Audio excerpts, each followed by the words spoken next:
handedly destroyed America, and our post-war optimism went to pot. Marijuana had a big role in the destruction of America, as it is right now, and everybody lost their minds. The whole country lost their minds. Everyone became crazy.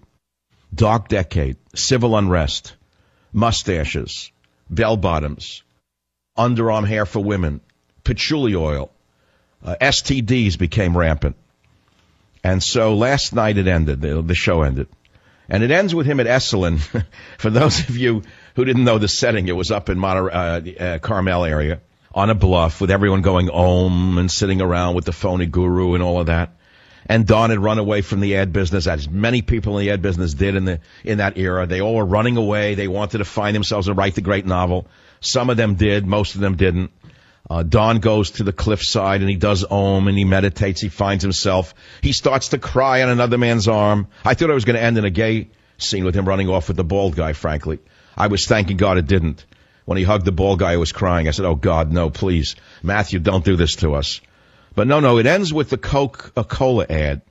So you're supposed to believe that after Don, who ran away from advertising, gave away his Cadillac to a bum hitchhiking on the road and finds himself in Esalen crying on a bald guy's shoulder, after Don finds himself to believe he goes back to Madison Avenue with the greatest new campaign in history for Coca-Cola called We Are the World. In other words, he co-opted the hippie movement. That's the subtext of it. And what is this theme of Mad Men, and why should you listen to this? What was the appeal of that? It's basically about the loss of innocence of individuals and America and the downward fall of its main characters. Isn't it about that? So in the beginning, early years of the show, heavy on popular jazz, crooners, standards, youth culture, rock and roll burst onto the scene later on with Chubby Checkers, Let's Twist, and Let's Twist Again. That ushered in season 2. Then there was another cultural sea change. The arrival of psychedelia, LSD, psilocybin, mushrooms, marijuana, symbolized in episode 8 of season 5 of The Beatles. And on and on. So music's a very big part of the show, diverse music selection, and it really is important to understand that. As much as it was important in The Sopranos, and as music is important to my show, incidentally, I would say Michael Savage's talk show has music as a central theme. Behind the scene, there's music. I send messages through my music. Did you know that? But what do you think about Mad Men? Did anyone watch it? Am I talking about something you'd rather not hear about? The news out there is so horrendous right now. So I'm going to give you the news. Here's a nice little story in all you red-blooded Americans, rock-ribbed Republicans. Here it comes. Girl Scouts welcome cross-dressing boys into their ranks. Isn't that nice? Now, that's very inclusive. The Girl Scouts of America is the latest organization to cave to pressure from the LGBTIQA lobby to extend membership to boys who identify as girls. How do you like that? I just can't believe this. By the way, people are calling now on the book Countdown to Mecca with all sorts of reports that they can't get the book here, they can't get the book there. It's a great book. This is the last day I'm going to talk about it. It's not that I've given up on it. It's enough already. You want to buy it, buy it. You don't want to buy it, don't buy it. I hope you buy it. It's a great book. It's the last of the trilogy. It will be a collector's item. And for those of you who have abuse of power and A Time for War, this is it. It's the trilogy. Now, of course, you all want to talk about someone else. And you want to talk about George Staphylococcus, who is now as toxic as a bacterium. George Staphylococcus, too glib to fail. Be stolen before it leaves my breath. Guarantee you that before it leaves my breath, it will be on other shows.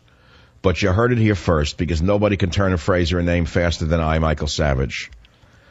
So, the George Staphylococcus story, he's too glib to fail. They're not firing him. There's an embarrassment here. Not only for him, of course, but did you ever think he was not a Democrat operative? Did you ever think that a goodly percentage of those in the media are Democrat operatives? With a few on the other side, by the way. I mean, if you look at, what's his name, the guy who looks like an SA officer with glasses on Fox News who worked for Bush's brain, Carl Jung, what's his name? Karl Rove. Karl Rove, of course, is a Republican political operative. All right, there's a difference. I get it. You know he's a political operative when he speaks. That's why there's a scandal, because George Staphylococcus didn't disclose he gave money to the Clintons. Now, the question is, what did he want for the money? What do I know? Access. Who knows what he wanted? I don't know what he wanted. But, I mean, George Staphylococcus, you know that's going to stick. It's over now. I have a way with names. Sometimes I name a media person or a politician something, and that's it for the rest of their career. I'm not going to get worked up over George Staphylococcus like it's the most important story. Big deal. Big deal. You know he's going to go on. He's too glib to fail. ABC's not firing him. Who's the guy with the yellow dyed hair on MSNBC who was always a Democrat operative? The one who felt a thrill. The guy who felt a thrill go up his leg when Obama became president. An embarrassment. Yeah, that guy Chris, the drunk on, what I know his name. I don't even want to mention his name, but I'm saying it's filled with hacks. The media is filled with hacks who are working for one party or the other. And by the way, while we're talking about George Staphylococcus and him giving money to the Clinton Library, I'm sorry, look, how do you feel about talk show hosts who continuously have Republican candidates on in the form of plugola? I mean, should they disclose they're going to vote for that person? I felt uncomfortable about this for years. I even complained about it once. You notice I rarely have any guests on this show who are politicians, almost never. Did you notice that? There's a reason for it. The reason is that if I have a continuous stream of Republican candidates on my show, how am I different than George Staphylococcus? And frankly, I think it's a violation of FCC rules if you want to know the truth. I mean, if you have a stream, let's say you're a lib and you're on the media, in a medium, one of the mediums, whatever it may be, and you have Dems on all the time. Is that not a form of plugola? You're plugging a candidate for free. Shouldn't they pay for that time? Same on the other side of the aisle. So, I'm concerned about a rotten system from the top to the bottom. The George Stephanopoulos, who I'm calling George Staphylococcus story, I say he's too glib to fail. They're not going to get rid of him. Next case. They're not getting rid of him. That's that simple. Did they get rid of O'Reilly with the last scandal? No. There's certain media figures that are going to be around no matter what happens. I'm a media figure. I'm still around. People have tried to shaft me and destroy me. They still do. The book is out, Countdown to Mecca. And the customer reviews on Amazon are really strong. They're nice. And the trolls are running already. The trolls are running with reviews. They don't even read the book. They put me down, calling me names. They don't even read the book. This is what happens. The left-wing trolls, they're jealous of my success. They're jealous of the genius that emanates from my mouth every day. They can't shine my shoes, by the way, most of them. But the people like me, that's all. Here's one. This was an excellent read. I highly recommend this book. You almost don't need caffeine because your adrenaline level will be up there. Walter Winslow writes, Dr. Savage is a great writer, and this book is a page burner. Another one says, this is a new category for me, and I'm liking it, though. This is my first foray into conservative talk show host novels since it's new. I'm not even near finished. I'm used to self-help novels, so this is heavy for my mind, but it's clear to me it's worth it. It's stimulating my imagination. I appreciate the efforts that Mr. Savage makes on air and in the literary world. Here's another one. Very unpredictable and fast reading. Here's another one by Jen, a must-read. Great book. Love all of Savage's books. Another one, Brilliance. Brilliant. Couldn't put it down. On and on. It's all there. Forget the trolls. They're everywhere, Anytime anyone who loves America puts anything out, the vermin put out attacks. And we're talking about my latest novel, Countdown to Mecca, which is the third in a trilogy and the last of its series. That's it. Now let's move on. The only calls I'm getting on this sterling broadcast of mine, which I don't mind, I like it, is on Mad Men. And I don't blame people. They don't want to talk about Sharpton's daughter twisting her ankle and suing the city for $4.5 million and then showing herself on top of a mountain after a hike. She's probably using the same filthy, dirty lawyer that Sharpton used to rip the city off for all these years. I'll be right back. Join the Savage Nation. Call now, 855-400-SAVAGE, 855-400-7282. Savage. My Savage Nation is sponsored by SwissAmerica.com, the only company I trust to protect my wealth with gold and silver.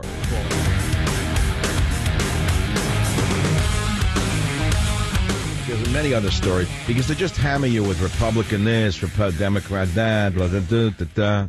And I think we ought to now play the race baiter himself, because the day wouldn't be complete unless you understood that while you were partying over the weekend or golfing, whatever you do, the devil in the White House was putting out more racial unrest and hatred around the clock from his microphone deep in the bowels of the White House. Listen to what the divider-in-chief said in clip 8. That sense of unfairness and powerlessness has helped to fuel the kind of unrest that we've seen in places like Baltimore and Ferguson. You liar. And you New York. liar. You It has many hater. causes, from a basic lack of opportunity to You groups liar. feeling unfairly targeted by police. See? Again, the police are dying, and he's saying to them, kill them again. You think I'm going to mince words? I'm not. This man is the devil. I'm convinced Obama is the devil. If there is a devil, let's put it to you this way. If there's a mythical devil, he's it. Smooth talk. He's Satan. The man may as well be Satan. Why do I say a thing like that on a national broadcast? Why? Because I believe it's true.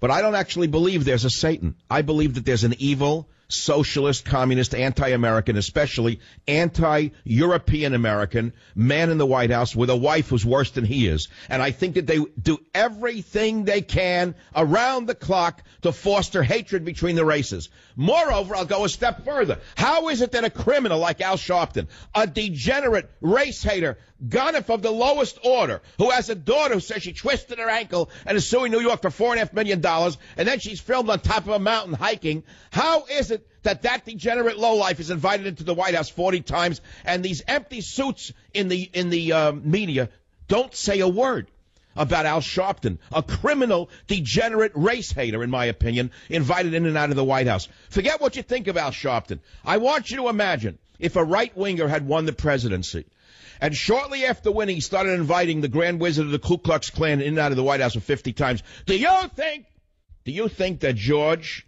Staphylococcus would have let him get away with that? Do you think that George Staphylococcus, who's too glib to fail, would have not commented on the Grand Wizard of the Ku Klux Klan coming in and out of the White House had a conservative won the presidency? You betcha. Do you think that phony Irishman, John McCain, would be sitting there like the phony he is day in and day out, peddling the military-industrial complex while doing nothing about ISIS? Do you think Nancy Pelosi, who has capitalized on the unrest in America, do you think Dianne Feinstein, who sits on a Senate Intelligence Committee, will be sitting there like the Queen of Diamonds herself, capitalizing on the unrest in America, letting ISIS rage across the Middle East and get up there today like the Queen of Diamonds and say, oh, we must do something to stop ISIS, like she just discovered it in the middle of selling as many products as she could around the globe? If you care to comment on any of these topics, the phone number is 855-407-282. It's only Monday. I don't mean to upset you. I mean to awaken you. And it's a funny thing. Of all these topics that I introduced, people are calling about two topics only, mainly. They're calling about Mad Men, and then they're calling about the dad bod. Because, look, it's the pebble in the shoe, television and sex. That's what people are interested in. Now, I've known this for years, by the way, is that women really don't like macho warriors as much as you would think. It's what the imagery in the television would have you believe. Number one, men who are into that body shape, you know, the perfect abs, and every minute they're looking at themselves and exercising. They're in competition with the woman, and she doesn't need another chick in the house competing for mirror space. Let's put it to you that way. That doesn't mean she needs a blob running around, but we're talking about something in between. And then I read the article about the dad bod, why they're more practical and less Darwinian. And they say we don't need a perfectly sculpted guy standing next to us to make us feel worse about our bodies. Softer bodies make better cuddlers. But a lot of guys get frightened at age 30 because they think, oh, God, look at that.